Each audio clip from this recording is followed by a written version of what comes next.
Hello there, Daily Taoist here, and Buddha Chen Shenlong, Richard Del Conner actually, and I'm going to be continuing on with our Tao of Taoism. I'm actually very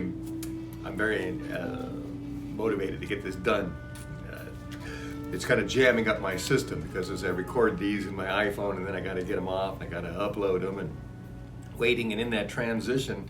Well, I won't tell you, but it's gotten a little too complicated trying to intermix this and school things. So I'm going to continue forth and see if we can't get a nice little, get all the way through these so I can get back to a couple other projects I'm doing.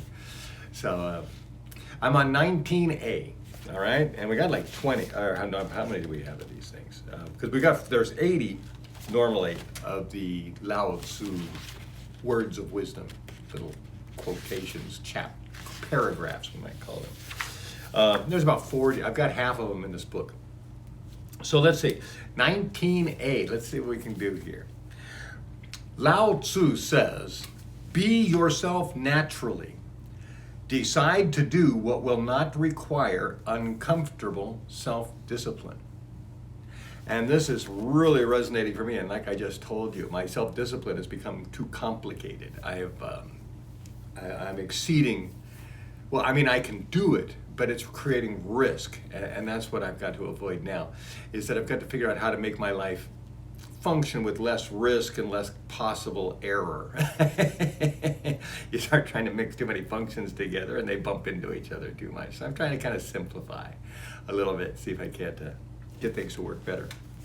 So anyway, yes, I'm very much taking this to heart. When I read this the other day, I thought, oh man, I got to take that advice to heart really in a big way. So that's what I'm doing, is I'm trying to be myself naturally. I'm not doing other things for other people now, which is really nice. I'm able to devote myself to my projects and my writing and my studies and my web design and my kung fu and my philosophy. I haven't even gotten to my poetry and my music, although I did finally write a song yesterday. I've been trying so hard not to. I really have. I don't think I've written a song since I did wrote my birthday song. On February 4th, I just started playing, and boom, I just wrote the song. I couldn't help it. It was an accident. And in fact, I wrote it on camera. I kind of had the idea, and I thought, oh, this is kind of cute. Let me just record it and see what happens. And boom, a song came out. It was just like that. And so that was an accidental song. So that's the only song I've written this year. And yesterday I wrote a song, and it was just this. I got a couple of songs that are bubbling inside of me. They're just like bugging me, really bugging me. But I don't want to take the time to do them, because then when I do them, then I got to write them, and I got to catalog them, and I got to do this. It's it's a lot of work to write a song. It's like having a child. You got to register them and do that, and then you got to feed them, find a place for them. So my songs are my children, and so in a way I'm trying not to have children. So I'm actually trying not to have songs. But yesterday I wrote a song. And I wrote it on my bass. I was jamming away, having a good time. In fact, I was actually playing away to my old records. I was playing a bunch of my favorite songs. I love playing bass to. One of them's House of Rejection on the American Zen Level 3 album. Listen to that song. Listen to the bass on it. Boom, boom, boom, boom, boom, boom, boom, boom, boom, boom. It's really a nice little, it's got some really neat stuff in it. It's a fun song to play bass to. So I was hearing it, and I was thinking, man, I should play along. I was playing along, and pretty soon the bass wanted to just keep playing, and whammo, I found myself writing the song. I go, this is really cool. This has got a great vibe. I'm going to record this.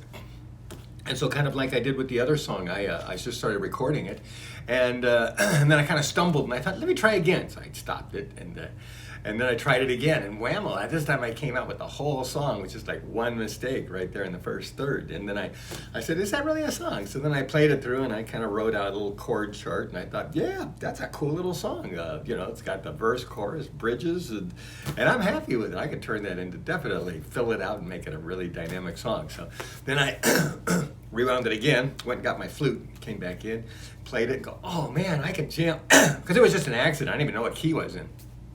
I was actually in the key of G, which I normally never write in. There's not that many songs I write in the key of G. But no, I take that back. No, it's D. See, I don't know. I don't really write in any keys. I just kind of write where it sounds good and then say, well, what is it? And it's actually, I think, in the key of D, excuse me. But actually, not really, because it's in the blues D, I think. So really, it's in the key of B major? I don't know. See, I learned music 50 years ago. I just know how to use it. I couldn't teach it. Anyway, but it came out really neat, and I had to give it a song, and I just couldn't help it. I mean, it was a song. It was in my mind when I wrote it. It was in my. I mean, I apologize, and it's a little sensational, but I could think of a better name, but no, I couldn't. I really couldn't. If I came up with any other name, it would be a fake name. I'd be like forcing it on there. This is your name. I don't want that name. Anyway, the name of the song is My Corona, and I know that's just. I have a song called The Reason Why, which I recorded back in 79, or 78, 79, 80, right around that time. And 78? Maybe 78. I'm not sure, 78 or 79. Anyway, I actually think I wrote it in San Diego. I was going back and forth to San Diego, had a little love affair, so it was about. No, it wasn't about her. She had all these love affairs going at the same time. No, this is about the girl I met at Cantor's Deli. I was standing in line in Cantor's Deli, and there was a really attractive Jewish girl. And of course, I didn't think it was a Jewish girl. It was an attractive girl. Anyway, we hit it off, and her sister was there, and we ended up having a relationship.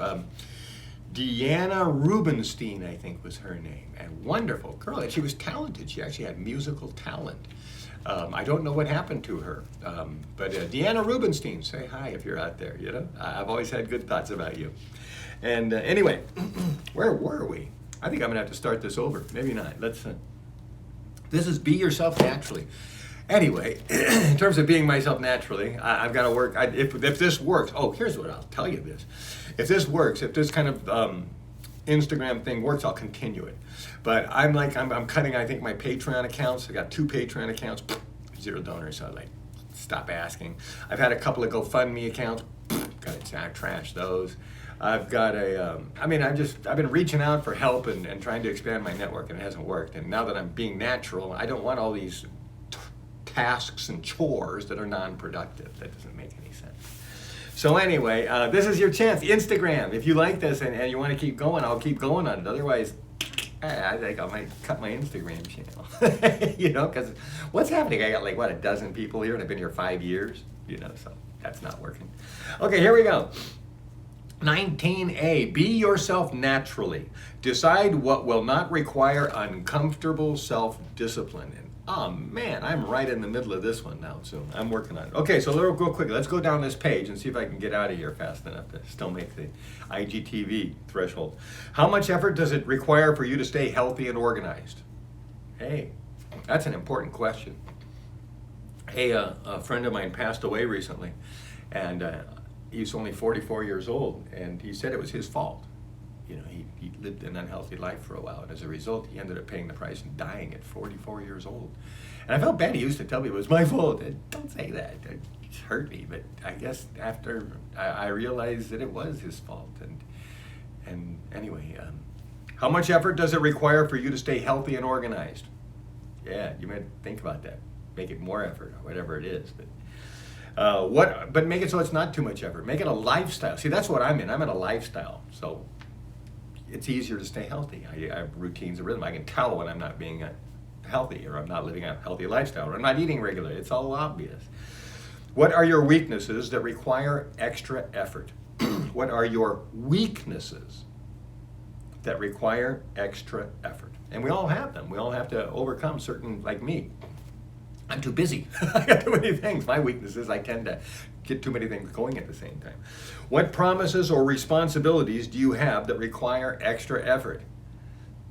All right, here's it to you. What promises or responsibilities do you have that require extra effort? Well, I used to have kids. That required a lot of extra effort. And I had to cook for them and clean for them, take them to school. What promises or responsibilities do you have that require extra effort? Whoop. That's the same. I have the same question here. I don't believe it. A typo. It must have had. I was supposed to probably change it up in some way. I don't know what happened there. How do you waste time? Everybody does. We all have our little ways, you know. And sometimes it's not a matter of wasting time. We need to give ourselves a certain amount of free time. You have to be able to have that ice cream break or something, you know, once a day, you know. But you need to have your little extra time thing. That's a good, so wasting time. But that's different. Wasting time means you know you haven't gotten anything done. You know, you didn't even maybe even need to rest. So resting is not wasting time. You're wasting time if you don't need to rest. When playing games, how do you know when to stop? Hey, there's a tough one.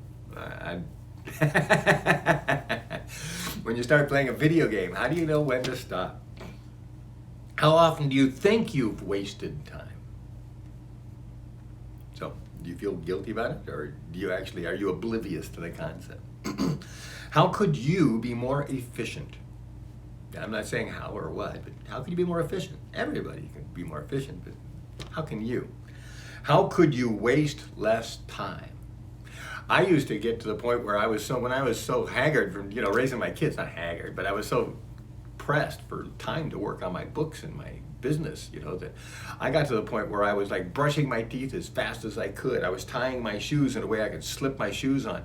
Every minute counted because I was on these little deadlines, get these kids to school, do this. And so I started cutting down little things to make my time more efficient. And wow, I don't want to do that again, but I did. I was working with all these time constraints, and throughout the day. So I had to really work in those time constraints to waste less time.